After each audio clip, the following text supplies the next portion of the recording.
শত শত কোটি টাকার প্রস্তাব আমার কাছেও আসে বাজান। 2, 4, 5, 10টা এমপি পদ নেওয়ার জন্য প্রস্তাব আমার কাছে আসে বাজান। বিভিন্ন কায়দায় মন্ত্রিত্বের প্রস্তাব আমার কাছে আসে,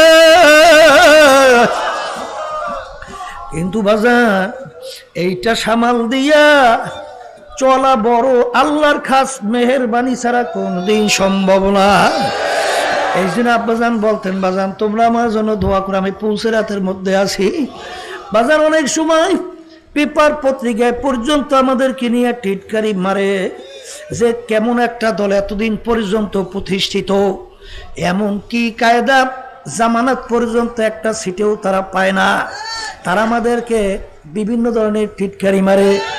আমরা তোদের লেখা দেখে মিসকি মিসকি হাসি, কারণ এ পাগলারা তোমরা তো বুঝো নাই, আমরা রাজনীতি মাঠে রাজনীতি করি এমপি হওয়ার জন্য না, শুধু মন্ত্রিত্বের জন্যই না,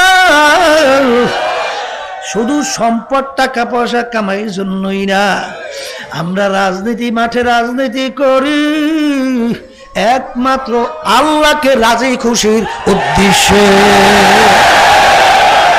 আমার বাজানদেরকে বলবো, পর্দা আলে মা বোনদেরকে বলবো, তখন তো আমাদের হাসি আসে, জোরে বলেন কথা ঠিক কিনা বাজান। আমাদের কিন্তু কোন আল্লাহর ফজলে গ্রামে একটা কথা আছে, কুমিরের আবার কিসের সর্দির ভয়।